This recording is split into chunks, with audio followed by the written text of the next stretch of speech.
আপনাদের সামনে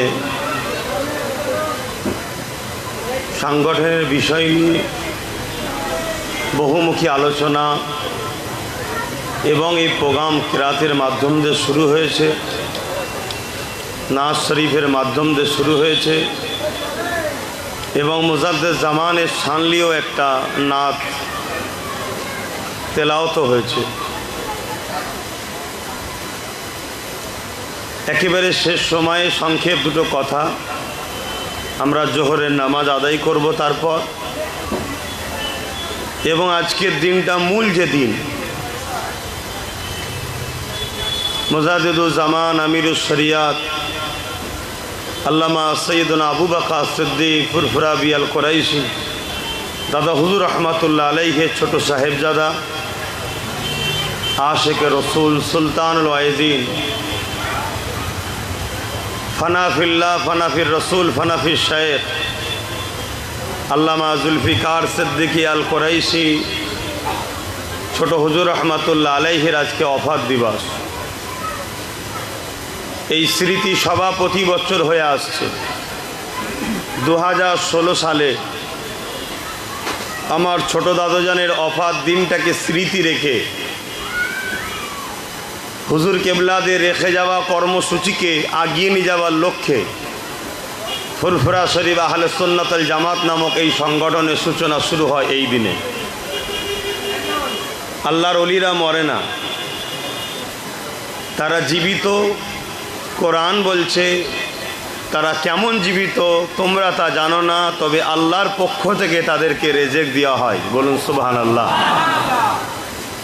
তাই হুজুর কেবলারা যে কাজ কর্ম রেখে গেছে কোরআন সুন্নাহর আলোকে, মুজাদ্দিদ জামান দাদা হুজুর রহমাতুল্লাহ আলাইহি যিনি কোরআন সুন্নাহর ধারক ও বাহক ছিলেন, নিজেকে প্রথম কোরআন সুন্নাহর কমপ্লিট জীবন ব্যবস্থা গড়ে তুলেছে, সেটাকে মানুষের দোর পর্যন্ত পৌঁছেছে।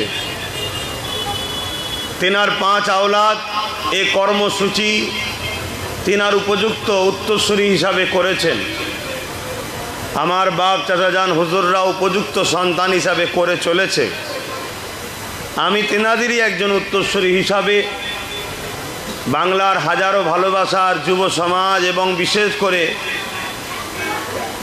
পূর্ব ভারতে দাদা হুজুর রহমাতুল্লাহ আলাইহির বাগানের উজ্জ্বল একটা নক্ষত্র বসিরহাটের হাফিজুল হাদিস আল্লামা রুহুল আমিন শাহ রহমাতুল্লাহ আলাইহির সুযোগ্য উপযুক্ত বংশধর উত্তরসূরি পীরজাদা বাইজিদ আমিন সাহেব ভাইকে নিয়ে, আরও উলামা ভাইদের নিয়ে, বিশেষ করে যুবক সমাজ, আমার নবী যাদের সম্বন্ধে বলেছে যে আমার সবথেকে বেশি উপকারে যুবকরা লেগেছে, সেই যুব সমাজকে নিয়ে আমি হুজুর কেবলাদের রেখে যাওয়া কর্মসূচিকে আগিয়ে নিয়ে গেছি। আজকে 8 বছর কমপ্লিট হয়ে 9ম বাৎসরিক অধিবেশন চলছে। আমি আপনাদের কাছে সংক্ষেপ সময় আলোচনা করার আগে একটা কথা জানতে চাইছি। এখানে যারা এসেছেন আজকের দিন অবশ্যই আপনাদের মূল আশা ছোট হুজুর পীর কেবলা, তাই তো নাকি? আওয়াজ দিয়ে বলুন। আমি অত্যন্ত খুশি এর জন্য। হ্যাঁ, পাশাপাশি হুজুরেরই স্মৃতিতে আমাদের এই সংগঠন স্মৃতির দিনকে খেয়াল করে আমি আলোচনা তো করব, কিন্তু আমি জানতে চাইছি আপনারা কি দিল থেকে আমায় বিশ্বাস করেন? ভরসা ভক্তি আছে আমার উপরে? হাত তুলে সাক্ষী দেবেন আল্লাহর কাছে। ভরসা ভক্তি আছে, বিশ্বাস আছে? আলহামদুলিল্লাহ। তাহলে আলোচনার দিকে যাওয়া যাক। ফুরফুরা শরীফ আহলে সুন্নাত ওয়াল জামাত দীর্ঘদিন কি কর্মসূচি করেছে বলেই সামান্য সময়ের মধ্যে শেষ করা যাবে না। এটাও আহলে সুন্নাত ওয়াল জামাতেরই একটা গর্ব। আহলে সুন্নাত ওয়াল জামাত এত কাজ করেছে এই অল্প দিনের মধ্যে, যেটাকে এইভাবে স্বল্প সময়ে বলে শেষ করা সম্ভব নয়। তারপরও সঞ্চালক সাহেব তিনি যৎসামান্য গুটি কতক কথা বলেছে। আমি সার অংশ এতটুকু আপনাদের কাছে বলবো, আমাদেরকে সৃষ্টি করেছেন মহান রব্বুল আলামিন আল্লাহ। উদ্দেশ্যটা কি? উদ্দেশ্য একটাই, উদ্দেশ্য একটাই, ইল্লা লিয়াবুদুন, আল্লাহর দাসত্ব। আল্লাহর দাসত্বটা কি? মা আতাকুমুর রাসূল ফাখুযুহু ওয়া মা নাহাকুম আনহু ফান্তাহু। নবী যা দিচ্ছে নাও, যা ছাড়তে বলেছে ছাড়ো। আমি প্রায় জায়গায় বলেছি, আজও আপনাদের বলছি, আহলে সুন্নাত ওয়াল জামাতের সেই নিচুতলা থেকে ওপরতলা পর্যন্ত প্রত্যেকটা কর্মীর মাইন্ডে যেন এবং দিলে এই কথাটা সেট থাকে, আহলে সুন্নাত ওয়াল জামাত কারো কথাই চলবে না। আহলে সুন্নাত ওয়াল জামাত নকশায়ে মুহাম্মদুর রাসূল হুজুর পাক সাল্লাল্লাহু আলাইহি সাল্লাম যা দিয়েছে নেব, যা ছাড়তে বলেছে ছাড়বো, এই ইশারাতে আহলে সুন্নাত ওয়াল জামাত চলছে। ইনশাআল্লাহ আগামীতেও চলবে। বলুন ইনশাআল্লাহ। আমার হুজুর যা করতে বলেছে আমরা সেই ইশারাতে চলার চেষ্টা করে চলছি। উদাহরণস্বরূপ বোঝাতে চাইছি, হয়তো 100টা কাজ দিয়েছে ইসলাম বা আমার রাসূল, বুঝাবার জন্য বলছি। আমরা হয়তো 100টা কমপ্লিট করতে এখনো পারিনি, কিন্তু আমাদের উদ্দেশ্য 100টার কাজের মধ্যে থেকে 10টাও যদি করতে পারি হুজুরের পক্ষে করব। 100টা কেন 200টাও যেন হুজুরের বিরুদ্ধে কোনো কাজ না হয়। কথা বুঝাতে পারছি আপনাদের? এটাকে মাথায় রাখতে হবে প্রত্যেকটা কর্মীদেরকে। আজ আমরা এখানে যারা আছি বেশিরভাগ আহলে সুন্নাত ওয়াল জামাতের সঙ্গে জড়িয়ে আছি, নিচু থেকে নিয়ে ওপরতলা পর্যন্ত বিভিন্ন পদে, বিভিন্ন দায়িত্বে, বিভিন্ন কাজের সঙ্গে অনেকে জড়িয়ে আছি, বা অনেকে পছন্দ করে, সাপোর্ট করে, সহযোগিতাও করে। কেননা আমাদের মাকসাদ তো এটাই, আমাদেরকে মহান সৃষ্টিকর্তা সৃষ্টি করেছে তো এজন্যে, শুধু আমাদের নয়, প্রত্যেকটা নবী আলাইহিস সালামকে রুহের জগতে আল্লাহ পাক অঙ্গীকার নিয়েছে। বলো আমার মোহাম্মদ রসুলকে তোমরা সাহায্য করবে কি বলো, আমার মোহাম্মদ রসুলকে হেল্প করবে কি বলো, আমার মোহাম্মদ রসুলের দ্বীনের কাজে সহযোগিতা করবে কি বলো। প্রত্যেকটা নবী আলাইহিস সালামদের রুহদের কাছ থেকে মিশাক লিয়া হয়েছিল রুহের জগতে। অর্থাৎ তোমাদেরকে আমি নবুয়াত দেবো, কিতাব দেবো, হিকমত দেবো, সম্মানিত তোমাদেরকেও করব।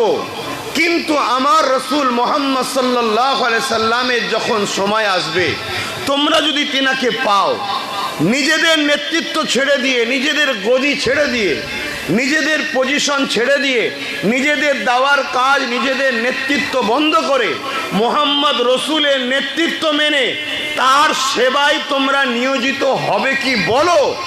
এটা আল্লাহ কোরআনে গাওয়া দিচ্ছে, নবীদের থেকে মিশাক নিচ্ছে, সাক্ষী নিচ্ছে। সমস্ত নবীরা অঙ্গীকার করেছিল, ক্বালা নাম, আল্লাহ আমরা সাক্ষ্য দিচ্ছি, আপনার কথাকে অ্যাকসেপ্ট করছি, আমরা নবী মোহাম্মদ রসুলকে রসুল বলে মেনে নিলাম এবং তিনাকে আমরা সর্বদিক দিয়ে সহযোগিতা করব। জোরে বলুন সুবহানাল্লাহ।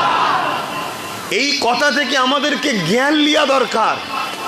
যেদিন নবীদের থেকে আল্লাহ এই অঙ্গীকার নেয় যে আমার বন্ধুর গোলামি করবে কি বলো, সাদা ভাষায় বলছি গোলামি, যেটা আপনাদের বুঝতে সুবিধা হবে। হ্যাঁ, আমি আজকে দাবের সাথে বলছি, আমার আগে ভাই বলছিলেন আমার জিন্দেগিতে প্রচুর বাধার সম্মুখীন আমি হয়েছি। হ্যাঁ, রক্তে গোস্তে তৈরি, কখনো হয়তো মন খারাপ হয়, কিন্তু আবার যখন হুজুরের জীবনী আলোচনা করি বা পড়ি তখন মনে হয় এটা তো গোলাম হিসাবে পাওনাদার, আমি পাওনা তো হবে, গোলামি করব আর এটা পাওনা হবে না, এটা কেমন করে হয়। তা তোমাদেরও মাইন্ডে সেট করা দরকার যে নবীদের ঘরে যদি আল্লাহ এই মিশাক নেয়, এই অঙ্গীকার নেয়, তাহলে আমাদের জন্মটা হয়েছে এই কারণেই, হাসবো হুজুরের জন্য, কাঁদবো হুজুরের জন্য, চলবো হুজুরের জন্য, বসবো হুজুরের জন্য, কারবার হুজুরের জন্য, সংসার হুজুরের জন্য, দেখবো হুজুরের জন্য, চোখ বন্ধ করবো হুজুরের জন্য, কথা বলবো নবীর জন্য, মুখ বন্ধ রাখবো নবীর জন্য, হাত তুলবো নবীর জন্য, হাত গুটিয়ে নেবো নবীর জন্য, নিঃশ্বাসটা টানবো নবীর জন্য, নিঃশ্বাসটা ছাড়বো নবীর জন্য। এই অঙ্গীকার লাইফে নিয়ে যদি আহলে সুন্নাত ওয়াল জামাত করতে পারেন, ইনশাল্লাহ আমাদেরও লক্ষ্য আগামী দিন পুরো ভারতবর্ষের বুকে গুস্তাখে রাসূলদের বিরুদ্ধে কাউকে প্রয়োজন হবে না, আহলে সুন্নাত ওয়াল জামাতের কর্মীরাই যথেষ্ট হবে, বলুন ইনশাআল্লাহ।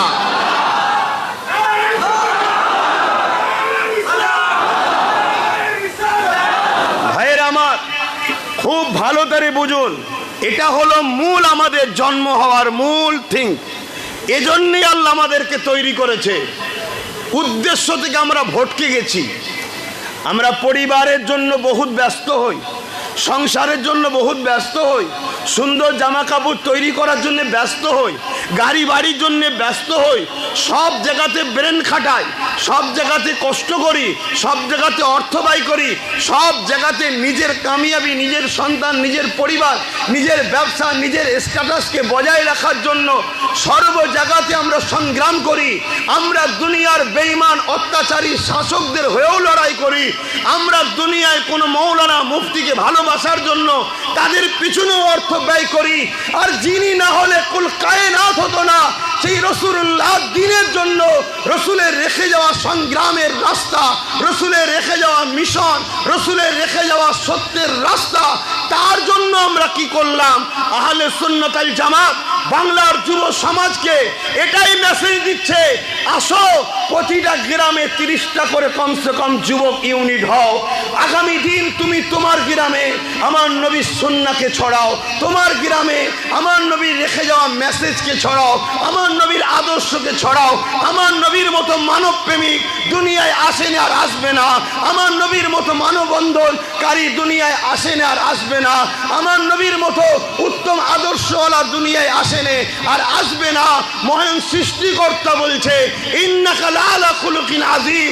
এই মেসেজ যুবক তুমি ছড়াও, তুমি ডিউটি পালন করো, তুমি নিজেকে রাসূলের গোলাম প্রমাণ করো, কিয়ামতের দিন নবীর শাফাআত নিয়ে তুমি জান্নাতে যাও। এটাই আহলে সুন্নাত ওয়াল জামাতের মূল লক্ষ্য। এর মধ্যে আপনি ধর্ম সেবা হচ্ছে, এর মধ্যেই মানব সেবা হচ্ছে, এর মধ্যেই দেশ সেবা হচ্ছে। আমার নবী শুধু মুসলমানদের নয়, আমার নবী হিন্দু, দলিত, আদিবাসী, সাঁওতাল, বাগদি, খ্রিস্টান, জৈন, বৌদ্ধ পুরো মনুষ্য জাতির জন্য তিনি রিফার মেসেঞ্জার, প্রফেট, রসুল। তাই আপনি আমার রসুল পাক সাল্লাল্লাহু আলাইহি ওয়াসাল্লাম যেমন ধর্মের মানুষকে ভালোবেসেছে, অন্য ধর্মের মানুষের সাথে সম্প্রীতি বজায় রেখেছে। আমার নবী যখন মদিনার রাষ্ট্র কায়েম করলো, ইহুদি, খ্রিস্টান, অগ্নি উপাসক, মূর্তি পূজারী সবাই ছিল সেখানে।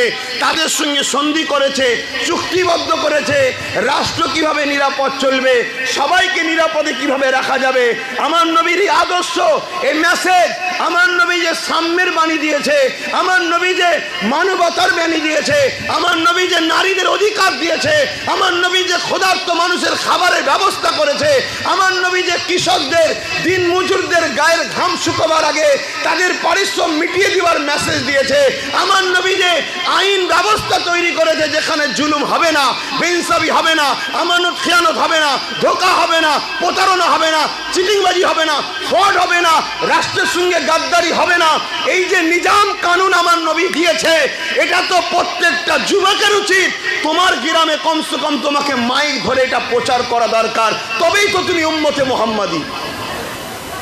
আজকে তুমি আমি রসুলের মেসেজকে ছড়াতে পারিনি, তাই একদল মানবরূপী পশু ধর্মের দোহাই দিয়ে, ধর্মের সাইনবোর্ড লাগিয়ে দিয়ে মূর্খের সাম্রাজ্যে বাস করে পৃথিবীর শ্রেষ্ঠ মানবতা প্রেমী মানুষ, পৃথিবীর শ্রেষ্ঠ আদর্শবান মানুষ, পৃথিবীর শ্রেষ্ঠ মুক্তিদাতা মানুষ, মনুষ্য জাতিকে তিনি বাঁচিয়েছে, পৃথিবীকে বাঁচিয়েছে, নারীদেরকে অধিকার দিয়েছে, জেন্ত জেন্ত নারী পুঁতে দেওয়া হতো বন্ধ করেছে, মায়ের ইজ্জত লুটা হতো বন্ধ করেছে, বাপেদেরকে হত্যা করা হতো বন্ধ করেছে, গরিবদেরকে দাস দাসী বানানো হতো বন্ধ করেছে। এই পৃথিবীকে সাম্যের বাণী যিনি দিয়েছে, সাম্য প্রতিষ্ঠিত করেছে, সেই নূর মুহাম্মদের রাসূলুল্লাহ সানে একদল মানবরূপী পশু ধর্মের ব্যানার লাগিয়ে দিয়ে দাড়ি চেঁচে হোক আর দাড়ি রেখে হোক আমার নবীর সানে গুস্তাখি করছে। এই যুব সমাজকে জানতে চায়, কিয়ামতের দিনে তুমি কি আল্লাহর জান্নাতে যেতে পারবে? আল্লাহ কি প্রশ্ন তোমায় করবে না যে আমার শ্রেষ্ঠ সৃষ্টির বিরুদ্ধে আঘাত দেওয়া হয়েছিল, তুমি তোমার গ্রামে কি মেসেজ দিয়েছো বলো? আমার শ্রেষ্ঠ চরিত্রবান যাকে আমি বানিয়েছি, শ্রেষ্ঠ সৌন্দর্যবান যাকে বানিয়েছি, শ্রেষ্ঠ আখলাক যাক দিয়েছি, শ্রেষ্ঠ নিজাম যাকে দিয়েছি, শ্রেষ্ঠ সৌন্দর্য যাকে দিয়েছি, তার প্রত্যেকটাই শ্রেষ্ঠ ছিল। তার বিরুদ্ধে যখন আওয়াজ উঠেছিল, এ যুব সমাজ তুমি কি করলে বলো, আল্লাহ তো তোমাকে আমাকে জিজ্ঞাসা করবে। আহলে সুন্নাত ওয়াল জামাত তাই 2016 থেকে আমাকে আল্লাহ কিছু বুঝিয়েছে, সেদিন থেকে তাই আমি সংগ্রাম করে চলে আসছি, সেদিন থেকে আমি আন্দোলন করছি, সেদিন থেকে আমি তোমাদেরকে বুঝাচ্ছি। আমার টার্গেট ছিল 20,000 গ্রামে 30টা করে যুবক তৈরি করা, এটা টার্গেট আমার। কিন্তু দুঃখের সাথে বলছি, এখন পর্যন্ত 7,000 গ্রামে আমি পৌঁছাতে পেরেছি, কম বেশি সামান্য 2-1টা গ্রাম এদিক ওদিক হতে পারে। 7,000 গ্রাম পর্যন্ত আমি পৌঁছাতে পেরেছি। 2,10,000 কর্মী তৈরি হয়েছে। শুনুন, ভক্ত আলাদা, ভক্ত আলাদা। আমি যদি আগামী দিন ব্রিগেড ডাকি, আমার ইমান বলছে ব্রিগেড ছোট হয়ে যাবে। এটা আমার নিজের ওপরে এতটা বিশ্বাস, কেন আমি মোস্তফা জানে রহমতের গোলাম। আমার বিশ্বাস আমাকে আমার আল্লাহ ছুঁড়ে ফেলে দেবে না, কেন আমি রাসূলুল্লাহর খাদেম, আমি নবীর দ্বীন প্রচার করি। মানুষের দিলে রসুল ঢুকাতে চাই, রসুল ঢুকাতে মানে মানুষের দিলে ইনসাফ ঢুকাতে চায়, কেন নবী ইনসাফ। মানুষের দিলে মানবতা ঢুকাতে চায়, রসুল মানবতা। মানুষের দিলে নারীদের মর্যাদা ঢুকাতে চায়, কেন রসুল এটা শিখিয়েছে। মানুষের দিলে মা বাপের মর্যাদা ঢুকাতে চায়, রসুল এটা শিখিয়েছে। রসুল থাকা মানে দেশের প্রেম ঢুকবে, রসুল থাকা মানে আমানত ঢুকবে, রসুল থাকা মানে আদর্শ ঢুকবে, রসুল থাকা মানে উচ্চ বর্ণ উচ্চ ক্যাটাগরির মানুষ তৈরি হবে। তাই এটা আমি যখন তৈরি করতে চাইছি, এবারে কতটা পারছি আমি জানি না, কিন্তু চেষ্টা করছি। আমার মাইকের আওয়াজে সবাই বুঝছেন তো নাকি? কথা জড়িয়ে যাচ্ছে না তো? নাই বেকার বলা হবে? আজকে আপনাকে ডেকে আমার এই আলোচনা করার কোনো প্রয়োজন নেই। আমাকে হাজারো টাকা দিয়ে আপনারাই তো নিয়ে যান, সেখানে গিয়েও তো মাইক পাই বলে দিতে পারি, তার বলি তো না। আমার কম বুঝুন আপনারা, বিশেষ করে উলামা হাজরাতদের বলবো, দূরে কাছে যেখানে আছেন, ছোট ছোট অনেক সংগঠন আছে, যার যার ব্যক্তিগত থাক। অলরেডি আমরা 30টার উপরে সংগঠনকে আহলে সুন্নাত ওয়াল জামাত টাচ করছে, এক জায়গায় করেছে। ছোট ছোট সংগঠনকে আমরা সাথে নিচ্ছি, তাদেরকে ফান্ড দিয়ে বিভিন্ন কাজ করাচ্ছি আমরা। আহলে সুন্নাত ওয়াল জামাত মাদার হিসাবে আহলে সুন্নাত ওয়াল জামাত আছে, তাদেরকে ফান্ড দিচ্ছি, তাদের দ্বারা বহুমুখী কাজ করাচ্ছি। কেন আহলে সুন্নাত ওয়াল জামাত আগামী দিনে নুগি শাড়ি ছুলা চিনি দিবার স্বপ্নে আর নাই ভাই। ওই ছোট ছোট সংগঠনের দ্বারা আমরা করাচ্ছি। এই তো কিছুদিন আগে পাঁশকুড়া থেকে শুরু করে বিভিন্ন পূর্ব মেদিনীপুর, পশ্চিম মেদিনীপুরে বন্যা হয়ে গেল। আহলে সুন্নাত ওয়াল জামাতের নিশ্চয় আপনারা সোশ্যাল মিডিয়ায় দেখেছি, হাজারো ছেলেরা ঝাঁপিয়ে পড়ে তারা নিজেদের গাঁটের পয়সা খরচ করছে। এইসব ছেলেরা বসে আছে পূর্ব মেদিনীপুরের, তারা নিজেরা করছে। কই, এটা তো আগে করতো না এরা। এটা আহলে সুন্নাত ওয়াল জামাতের আদর্শ, অর্থাৎ রাসূলুল্লাহ দেখানো রাস্তা। নবী শিখিয়েছে মানুষের সেবা করো, যে মানুষের সেবা করবে আল্লাহ তার উপরে খুশি হবে, যে মানুষকে সাহায্য করবে আল্লাহ তাকে সাহায্য করবে, যে মানুষকে ভালোবাসবে আল্লাহ তাকে ভালোবাসবে, যে মানুষকে বিপদ থেকে তুলবে আল্লাহ তাকে বিপদ মুক্ত করবে। আর এখানে মানুষ বলছি, মুসলমান মোটেই বলিনি। কোনো অমুসলিম হিন্দু যদি বিপদে পড়ে তার পাশেও দাঁড়াও, আদিবাসী বিপদে পড়লে তার পাশেও দাঁড়াও, খ্রিস্টান বিপদে পড়লে তার পাশেও দাঁড়াও। কারণ আমার নূর নবী দাঁড়িয়েছে। কি গো, দাঁড়িয়েছে না দাঁড়াইনি? তাই আমি আজ 7,000 কয়েকটা গ্রাম কম বেশি আমি পৌঁছেছি। এটাকে আমি 20,000 20,000 গ্রাম আমি টার্গেট রেখেছি। কিন্তু আফসোস, আমি ভেবেছিলাম এতদিন হয়ে যাবে, কিন্তু আফসোস আমার কম এখনো গাফলতির ঘুমে ঘুমোচ্ছে। এ ঘুম সে ঘুম নয়। যদি জানতাম রাত 12টা 1টায় ঘুমোচ্ছে আলাদা কথা। এ ঘুম ফজর বাদের গাফলতির ঘুমে ঘুমোচ্ছে, যে ঘুম এদেরকে ধ্বংস করবে, যে ঘুম এদের জন্য ফায়দা নয়, যে ঘুম এদেরকে অন্ধকার করবে। এ দেশটা ভারতবর্ষ, তাই তো নাকি? একটু টাচ করছি, আপনারা শুনছেন তো নাকি? এটা টাচ করছি, এ দেশটা ভারতবর্ষ তো নাকি? এই দেশটাকে কি বলা হয়?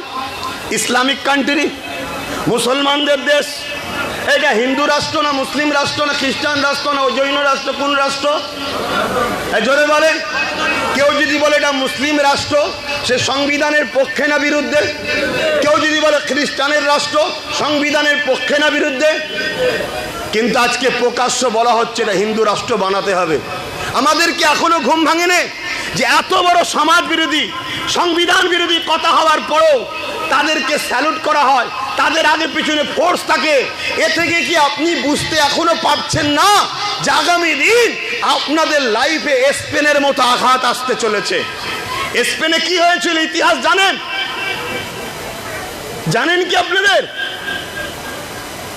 বলবেন তো, জানেন কি? স্পেনে 800 বছর মুসলমান রাজ করছিল। কোনোভাবে খ্রিস্টানরা স্পেন থেকে মুসলমানকে সরাতে পারেনি। মুসলমানদের মধ্যে কিছু লোভী আছে। একটা সমীক্ষায় দেখছিলাম গত 5 বছরে কম বেশি 5 লক্ষ অন্য ধর্ম থেকে মানুষ ইসলাম কবুল করেছে, আর ইসলাম ধর্মের মাত্র 30,000 লোক ইসলাম থেকে বেরিয়ে অন্য ধর্মে গেছে। তাহলে ইসলাম থেকে লোক বেরোয় না বেরোয় না? একটু সাড়া দেবেন ভাই। আর যদি বলেন যে অসুবিধা হচ্ছে তাহলে ছেড়ে দিই ভাই। কেন আমি অনেকটা দূরে সরে গেছি আপনাদের থেকে, তাই বাইজিৎ ভাই বলল যে আপনি মনে দুঃখ নেবেন না, কিন্তু নতুন করে আমি আরও একবার ভাবছি যদি জাগানো যায়। যদি আপনারা বলেন যে না আমাদের এই ঘুমটাই ভালো লাগছে, তাহলে বলুন, হাত তুলে নি। আর যদি বলেন যে না, তাহলে আমি চেষ্টা করছি আপনাদেরকে জাগাবার। জাগুন, জাগুন, জাগুন। তাহলে 30,000 ইসলামের অনুসারী, ইসলামের ঘরে জন্ম লিয়া ছেলে, তারা ইসলাম থেকে বেরিয়ে অন্য ধর্মে চলে গেছে। শুনছেন?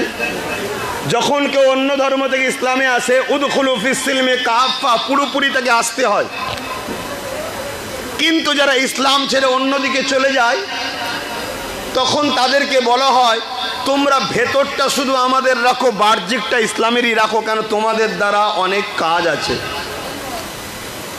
তাদেরকে প্রতিদ্বন্দ্বিতায় নামানো হয়, রাজনীতির প্রতিদ্বন্দ্বিতায়। তাদের পিছনে অস্ত্র দেওয়া হয়, বোম দেওয়া হয়, অর্থ দেওয়া হয়। সমাজে তাদের জন্য মিডিয়া থেকে শুরু করে সব কিছু বেশি বেশি ক্যানভাস করে প্রচার করা হয়, প্রচার করে হাইলাইট করে তাকে জিতানো হয়।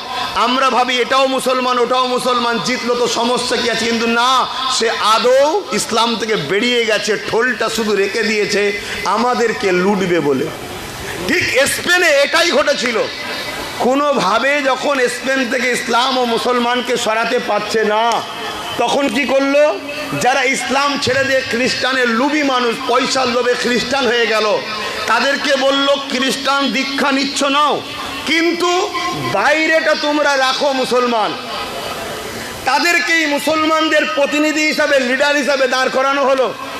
তাদের পিছনে বাইরে থেকে খ্রিস্টানরা অর্থ, সারমায়া সব কিছু সহযোগিতা করলো, করে তাদেরকে জিতালো, কামিয়াবি করালো। এইভাবে জিততে জিততে এই গাদ্দার মুনাফেক সুরাতে সকলে মুসলমান, ভেতরটা বেঈমান বা খ্রিস্টান, এই মাইন্ডের লোককে আস্তে আস্তে জিতিয়ে দেওয়া হলো। তাদের সংখ্যা বেড়ে গেল। যখন বেড়ে গেল, সরকার ভেঙে দিয়ে তারা ক্ষমতায় বসলো। ক্ষমতায় বসার পর 1 ফেব্রুয়ারি, 1 এপ্রিল, যেটাকে এপ্রিল ফুল বলা হয়, ওই দিন কি হয়েছিল? হাজারো লাখো মুসলমানকে মসজিদে ঢুকিয়ে তালা মেরে আগুন ধরিয়ে পুড়িয়ে দেওয়া হয়েছিল। যান বাঁচাবার জন্য বন্দরে জাহাজ দাঁড় করিয়ে রেখেছিল, কিন্তু জাহাজের তলা ফুটো করে রেখেছিল। তারা সরল পিরিয়ান মা বোন বাচ্চারা, তোমার আমার মা বোন বাচ্চারা, মুসলমানরা, তারা যান বাঁচাবার জন্য এই জাহাজে উঠেছিল। কিছুটা সাগরে যেতে না যেতে শিশু বাচ্চা কোনো পর্যন্ত ডুবে ডুবে মারা গেল। শুনে রেখে দাও, আজকে ভারতবর্ষের বুকে একজন নাম করা ব্যক্তি, মোহন ভাগবত নাম, RSS এর প্রধান, সে বক্তব্য দিচ্ছে ভারত হলো একটা হিন্দু রাষ্ট্র। তাহলে কোন পরিস্থিতিতে আমার দেশ চলে গেছে? এখনো কি তোমাদের হুঁশ ফিরছে না? তোমাদের হয়ে চিল্লাবো আমরা, আর কাল আমাদেরকে ভরে জেলে ভরে রেখে দেবে। তোমাদের হয়ে আগামী দিন কেউ কথা বলার আর থাকবে না। তাই সময় থাকতে থাকতে জাগো। তোমাদের হয়ে ছোট হোক বড় হোক, যারাই কথা বলে তাদের উপরে আঁচ এলে তোমরা ঝাঁপিয়ে পড়ো, তোমরা ঝাঁপিয়ে পড়ো, তবে আগামী দিন বাঁচবে। তোমাদের হয়ে লোক পথ দেখাবে।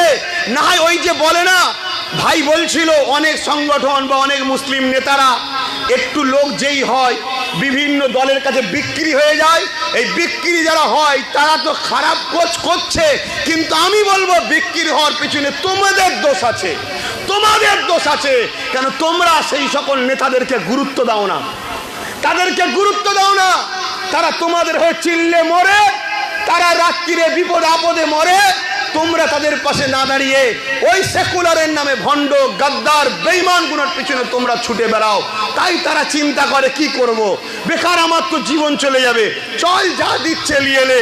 কিন্তু তাদেরকেও আমি বলবো, তুমি যদি আল্লাহ ও রসুলের জন্য করো তাহলে তোমারও গাদ্দারি করা উচিত হয়নি। কিন্তু আপনারাও ভাবুন, আপনাদের ভাবার সময় আসছে। তাহলে আজকে কি বলছে? এটা হিন্দু রাষ্ট্র বলছে না, বলেন কথা বলেন, বলছে না বলে এটা কি হিন্দু রাষ্ট্র? আমি যদি বলি এটা মুসলমানদের রাষ্ট্র, ইসলামিক কান্ট্রি, আমি দেশের সংবিধান বিরোধী, আমি দেশদ্রোহী। তাহলে এটা কোনোভাবে আমার মুখ দিয়ে মানাই না। আমি যদি দেশকে ভালোবাসি, মোহাম্মদ রসুলকে যদি ভালোবাসি, আমার নবী বলেছে হুব্বুল আতান, দেশকে ভালোবাসার কথা বলেছে। তাহলে দেশকে যখন ভালোবাসি, তাহলে দেশের সংবিধান বলছে এটা ধর্ম নিরপেক্ষ, অর্থাৎ এখানে ধর্ম নিয়ে রাষ্ট্র মাথা মারবে না। যার যার ধর্ম তার কাছে। রাষ্ট্র শিক্ষা, স্বাস্থ্য, কর্ম, বাসস্থান, এই চারটে জিনিস নিয়ে রাষ্ট্র মাথা মারবে। মানুষের শিক্ষা দেবে, মানুষের কর্মের ব্যবস্থা করবে, মানুষের বাসস্থান দেবে, মানুষের সুচিকিৎসা দেবে। কিন্তু আজ দেখা যাচ্ছে রাষ্ট্র ধর্ম নিয়ে বড় মাথামাতি করছে, কখনো আমার রসুলের সানলে আঘাত করছে। এগুলোর মূলত লক্ষ্য কি? এদের লক্ষ্য হলো একটা ফিতনা করব, ফাসাদ করব। সেই ফিতনা ফাসাদে আমাদেরকে গণহত্যা করবে। কেন? সব ওদের, আমাদের তো কিছু নেই। এই আছে কথা বলছে না তো, আছে সব তোদের, সব দপ্তর তোদের, সব জায়গায় তো ওরা। এই যে কথাগুলো বলছি, আমারও পরিবার আছে, আমারও সংসার জীবন আছে, তোমাদের বাঁচাবার জন্য বলছি, তোমাদের বাঁচাবার স্বার্থে বলছি। তাহলে আমার টার্গেট ছিল 20,000 গ্রাম, সেই জায়গায় 7,000-এ আমি এখন স্থগিত আছি। শোনেন, ভালোবাসার লোক আলাদা, ভালোবাসার লোক আলাদা। আজ আমার এক ভাই বোম্বাই একটা র্যালি করলো গোস্তাকে রসুলের বিরুদ্ধে, ইমতিয়াজ জলিল, 1.5 কোটির ওপরে লোক হয়েছে। তোমরা তো মাথা লাড়ছ। ওই প্রোগ্রামটা যদি না হতো এতদিন আরো কত কি হতো তোমরা জানো? তোমরা বোঝো? তোমরা তা বোঝো না। ওই ভিড়টা তোমাদেরকে আগামী 2-5 বছর নিঃশ্বাস এখনো নিতে দিচ্ছে, ওই ভিড়টা। তাহলে কাল যখন আমি ডাকবো তখন তুমি তো কারবার নিয়ে ব্যস্ত, তুমি তো দোকান নিয়ে ব্যস্ত, তুমি তো দুনিয়ার সেকুলার ভণ্ড নেতার পিছনে ঘোরা ব্যস্ত, তুমি তো বেঈমানদের পিছনে ঘোরা ব্যস্ত, তোমার তো সময় নেই যাবার। এই তো জীবন আমাদের, এই তো অবস্থা আমাদের।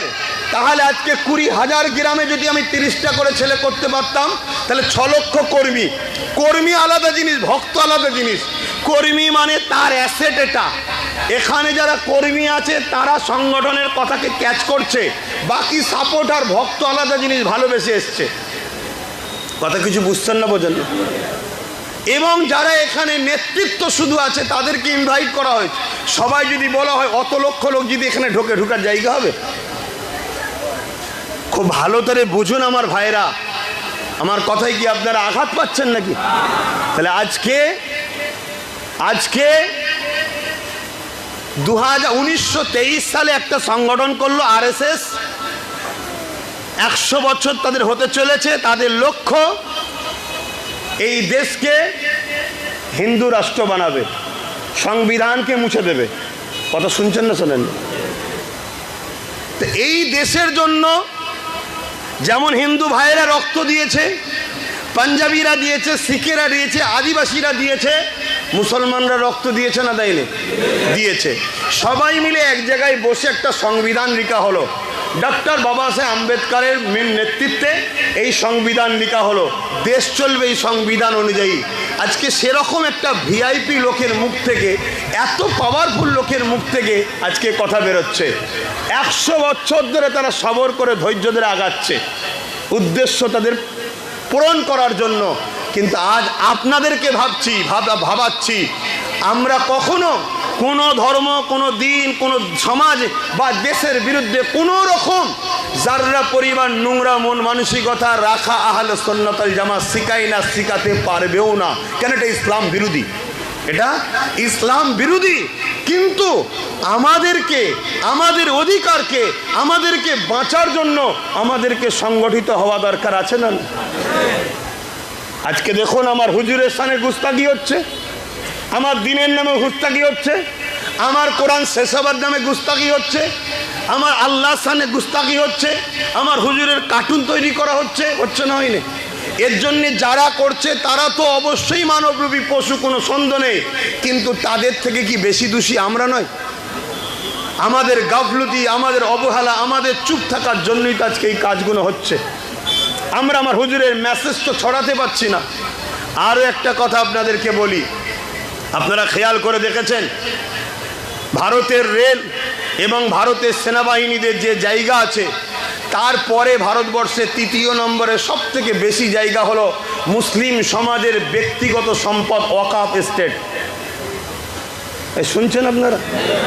এই ওয়াকাফ এস্টেট যেখানে 700 বছর, 800 বছর, 1000 বছরের, 1200 বছরের মসজিদ দাঁড়িয়ে আছে, যেখানে বিভিন্ন কবরস্থান রয়েছে, তোমার আপনার বাপ মা আত্মীয় স্বজনের কবরস্থান রয়েছে, যেখানে মাদ্রাসা রয়েছে, সেই ওয়াকাফকে আজকে বড় প্ল্যান মাফিক বিল পাস করে কেন্দ্র সরকার দখল করারও প্ল্যান চালাচ্ছে। এটা কি খেয়াল করে দেখেছো? আজকে যে এই বিলটা পাস হয়ে যায়, আজকে যদি এই ওয়াকাফকে হাতিয়ে নিতে পারে, তাহলে কি হবে? যেমন আজকে আমার আদিবাসী ভাইদের জল জঙ্গলের সম্পদ অধিকার কিনে নেওয়া হয়েছে, তাদেরকে বিভিন্ন জায়গায় উচ্ছেদ করা হচ্ছে, তাদেরকে উচ্ছেদ করে সেসব জায়গাকে প্রমোটিং করে বিভিন্ন কর্পোরেট ধনী লোকদের হাতে তুলে দেওয়া হচ্ছে। তারা এদর ওদর ঘুরে বেড়াচ্ছে। কাল ওই দৃশ্যটা তোমার আমার হবে, ওর থেকেও ভয়ানক হবে। কেন? তোমার আমার আরেকটু ভয়ানক হওয়ার কারণ হচ্ছে তুমি আমি মুসলমান। এ কথা শুনছেন না? শুনেন, এর থেকেও ভয়ঙ্কর কারণ হবে। আমার কথা কার পছন্দ হচ্ছে কার হচ্ছে না আমি জানি না, কিন্তু এই কথা আমার ইমানি দায়িত্ব আপনাদেরকে শোনানো, আমি শুনিয়ে দিচ্ছি। নেবেন কি নেবেন না, আহলে সুন্নাত ওয়াল জামাতের শাখা অফিস আরো বাড়াবেন কি বাড়াবেন না আমি জানি না। আর তথাকথিত কিছু মুসলিমদারি নামধারী রাজনীতির নেতারাই দেখুন আহলে সুন্নাত ওয়াল জামাতের বিরোধী করে, অথচ এত বড় কথা বলা দেশের সংবিধান বিরোধী যারা কথা বলে, সেই সংগঠনের বিরুদ্ধে কথা বলে না, আহলে সুন্নাত ওয়াল জামাতের ছেলেদের বিরুদ্ধে কথা বলে। তাহলে স্পেনের মতো এরাও কি মুসলমান মনে হচ্ছে? এরা ভেতরে ভেতরে সব বিক্রি হয়ে গেছে, শুধু সময়ের অপেক্ষায় আছে। যেদিন সময়ের অপেক্ষা আসবে, আমাদেরকেও মসজিদে ভরে পুরানো হবে, আমাদেরকেও রাস্তাঘাটে যে কোনো জায়গাতে শেষ করে দেওয়া হবে। তার ক্ষুদ্র ক্ষুদ্র নমুনা তো আমরা পাচ্ছি। কখন টেনে পিটিয়ে মেরে দিচ্ছে, কখনো বিভিন্ন মুরব্বীদের দাড়ি ধরে কাটছে, বিভিন্ন স্লোগানদের পিটিয়ে মেরে দিচ্ছে, কখন আখলাসকে, কখন তাবরেজকে, কখন হাফেজ জুনায়েদকে এইভাবে মেরে দেওয়া হচ্ছে না? হয়নি? বলুন, একটা কথা মিথ্যা বলছি আপনাদের সামনে? এগুলো দেখো, আপনারা শুধরাবেন না, সেই বিশ্বাস তাদের উপরে। আজকে ওয়াকাফ সম্পত্তিকে হাতাবার লক্ষ্যটা কি? এটা তো কারণ, কেন ওয়াকাফ টাকা তো আমরা পাই না, ওয়াকাফের টাকা আমরা পাই না। আর 5 মিনিট লোক অসুবিধা হচ্ছে নাকি? ওয়াকাফের টাকা কি আমরা পাই? যদি ওয়াকাফের টাকা পেতে একটা মুসলমান গরিব থাকতো না। আমাদের ওয়াকাফের টাকা এত, একটা মুসলমান গরিব থাকতো না, সব লাখপতি নয় কোটিপতি হয়ে যেত, হয় লাখপতি না হয় কোটিপতি হয়ে যেত, এত টাকা। ঠিক আদিবাসী ভাইদের জন জঙ্গলের সম্পদকে কেড়ে নেওয়ার জন্য আজকে তাদের দুর্দশা দেখুন দেখুন। ঠিক আমারও ওয়াকাফ সম্পত্তি আমাদের থাকার পরেও কিন্তু আমরা পাই না। কেন পাই না? আমাদের টাকাকে বিভিন্ন বছর যারা ক্ষমতায় থাকে তারা লুটে পুটে খায়। শুনছেন তো নাকি? যেমন আমার রাজ্যে বিগত দিনে যারা ছিল, তার আগে যারা ছিল, এখন যারা, সবাই লুটে পুটে খাচ্ছে, আমরা পাই না। সামান্য কিছু ভিক্ষা হিসাবে দেওয়া হয়, কিন্তু এইটাকে হঠাৎ করে আবার বিল করে পুরো কবজা করার লক্ষ্যটা কি? টাকা তো তোমরা খেয়েই নিচ্ছ, আবার বিল করতে চাইছো, আইন করতে চাইছো কেন? উদ্দেশ্যটা কি ভাবুন।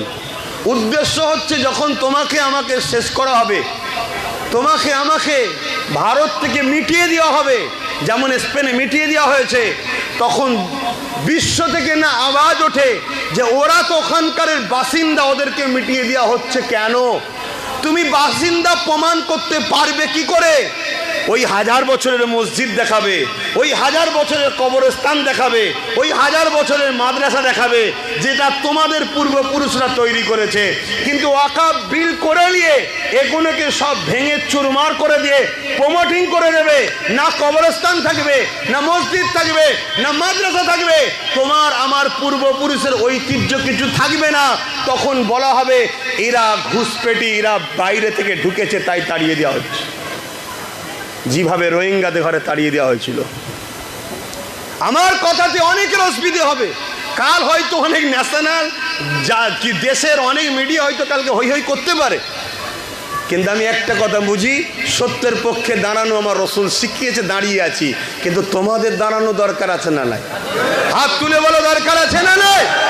যদি দরকার থাকে তাহলে তোমরা প্রচার করো, আহলে সুন্নাত ওয়াল জামাতের ইউনিট বাড়াও, হাত নামাও, আরো ইউনিট বাড়াও। আর মাকসাদ এই যে ওয়াকফ বললাম, দেশকে ভালোবাসার কথা বললাম, এগুলোও কিন্তু ইসলাম শিখিয়েছে। তাই যদি আমার রসুল না শিখাতো এইগুলোর বিষয়ে কথা বলার, তাহলে আল্লাহকে সাক্ষী রেখে বলছি, কার ওয়াকফ চলে যাচ্ছে, কে বন্যায় ডুবে যাচ্ছে, কার মেয়েটির রেপ হয়ে যাচ্ছে, কার কোথায় কি হচ্ছে, আরে মনুষ্যত্বর জ্ঞান আমাকে দিও না। আমার কুসাবলে মাথা ব্যথা হতো না। ও নেতারা দেখবেন, যাকে নেতা বানিয়েছে তারা দেখবে। কিন্তু আমি চিল্লাচ্ছি কেন? কেন চিল্লাচ্ছি? আরজি করে সেই বোনের বিচার আজও হলো না কেন? এত কিছু ঘটার পরও গত 3 দিন আগে কুলতলি জয়নগরে একটা 10 বছরের, সে কোন ধর্মের আমার দেখার দরকার নেই, হ্যাঁ সে জন্মগত হিন্দু ঘরে জন্ম হয়েছে, কিন্তু সে তো বোন আমাদের। একটা এইটুকু বাচ্চা মেয়েকে কেন রেপ করে ফেলে দেওয়া হবে পুকুরে? পুলিশকে কেস করতে যাওয়া হয়েছে, পুলিশ তার কেস লাইনে গুরুত্ব দেয়নি। আজকে যদি গুরুত্ব দিতে হয়তো মেয়েটার শরীরের উপর নির্যাতন হলেও হয়তো তার জানটা ফিরে পাওয়া যেত, সে কোনো রকম ভাবে জিন্দেগিতে বেঁচে থাকতে তো পারতো। তাকে মেরে ফেলে দেওয়া হয়েছে, পরের দিন পুকুর থেকে পাওয়া যাচ্ছে। এই ঘটনা ঘটবে কেন? আহলে সুন্নাত ওয়াল জামাতের কি কাজ নয় এর বিরুদ্ধে প্রতিবাদ করা? যদি বলেন যে নয়, তাহলে আমি বলবো ইসলাম তাহলে কি এর বিরুদ্ধে কথা বলেনি? যদি বলেন হ্যাঁ ইসলাম অন্যায়ের বিরুদ্ধে কথা বলেছে, তাহলে আহলে সুন্নাত ওয়াল জামাতের প্রত্যেকটা সৈনিককে আগামী দিন যে কোনো অন্যায় হবে তার বিরুদ্ধে আপনাকে সংগ্রাম করতে হবে। ওই সংগ্রামে যদি আপনার মৃত্যু হয়, আপনি বেহিসাব জান্নাতে যাবেন। এই অঙ্গীকার দিলে আজকে যান। আপনি ভাববেন না হিন্দুর জন্য আন্দোলন করলে আপনি মরলে জান্নাতে যাবেন না, এ ধারণা ভুল। আপনি যে কোনো অসহায় হিন্দু বেটি, মা, বোন, বাপ, ভাইয়ের জন্য আন্দোলন করেন, আপনি অসহায় আদিবাসী, দলিত, সাঁওতাল, বাগদি, যে কোনো ধর্মের গরিবের জন্য, অসহায় মজলুমের জন্য দাঁড়িয়ে আপনি আন্দোলন করেন, মনে রাখবেন ওই অবস্থাতেও যদি আপনি মারা যান, আল্লাহ আপনাকে বেহিসাব জান্নাতে দেবে। জোরে বলুন সুবহানাল্লাহ। কেন? সে কোন ধর্মের আমার জানার দরকার নেই, সে মানুষ, আমি মানুষ। আর মনুষ্য জাতিকে সৃষ্টি করেছেন মহান রব্বুল আলামিন সর্বশ্রেষ্ঠ করে। কথা মাথায় ঢুকছে না? ঢোকে না? অতএব এই আন্দোলন, এটি আহলে সুন্নাত ওয়াল জামাতের লক্ষ্য। তাই আমি আশা রাখবো আগামী 4 মাসের মধ্যে আপনাদেরকে আর 1 মাস বাড়াচ্ছে, আগামী 5 মাসের মধ্যে আজ থেকে শুরু করে, নতুন হোক পুরাতন হোক, প্রত্যেকে যে কোনো দিন, বৃহস্পতিবার, শুক্রবার, শনিবার, রোববার, এই 4 দিনের মধ্যে আমার কেন্দ্র অফিসে ডাইরেক্ট দেখা করতে হবে। যদি নেতৃত্বর মাধ্যম দিয়ে পারো আসো, না হয় 1 to 1 এসেও দেখা করতে হবে যে আমি এখনো আছি। কেন? আগামী দিন তোমার বিপদে আমি সাথ দিতে কেন যাব? তুমি আমার কওমের জন্য, আমার দ্বীনের জন্য, সমাজের জন্য, মানুষ জাতির জন্য তুমি কি করেছো বলো? তুমি যখন একা থাকাকে পছন্দ করেছো, তুমি বিপদটা একা ভোগ করো। কথা বুঝছেন না? বলেন না? কারণ আগামী দিন কলকাতা, আগামী দিন বারাসাত, আগামী দিন মেদিনীপুর, আগামী দিন 24 পরগনাতে, আগামী দিন হুগলিতে কোন জায়গায় আমার মুসলিমকে একজনকে পিটতে পিটতে মেরে দিল, আমি তার হয়ে কেন রাস্তায় নামবো? সে সমাজের জন্য কি করেছে জানা দরকার আছে না নাই? সে সমাজের জন্য ঐক্য হয়ে থাকতে পছন্দ করেছে কি করে না দেখার দরকার আছে না নাই? তুই যখন একা থাকতে পছন্দ করেছিস, আজ যখন তোর মরার সময় হয়েছে একা ভোগ কর। হ্যাঁ, বড় পাওয়ারের সাথে বলে যাচ্ছি, আগামী যদি পূর্ব বাংলার লোক আমাকে যদি ডিভোর্স দেয়, ছেড়ে দেয়, তালাক দেয়, বাদ দেয়, আল্লাহকে সাক্ষী রেখে বলছি তোমার জাত পাকের কসম, আব্বাস সিদ্দিকীর কোনো অসুবিধা নাই। মোস্তফা কালিয়া বাঁচতে চায়, মোস্তফা কালিয়া মরতে চায়। আমার নবীর শানে এই বাংলাতেও একজন চরিত্রহীন মেয়ে কথা বলে আজও ঘুরে বেড়ায়। কি করে ঘুরে বেড়াতে পারে? এই বাংলা 3.5 কোটি মুসলমানের জবাব দেওয়া দরকার আছে না নাই? এই বাংলার পিসাব, এই বাংলার পীরজাদা, এই বাংলার মুফতি, এই বাংলার মৌলানা, এই বাংলার হযরত, এই বাংলার ইমামদের জবাবের দরকার।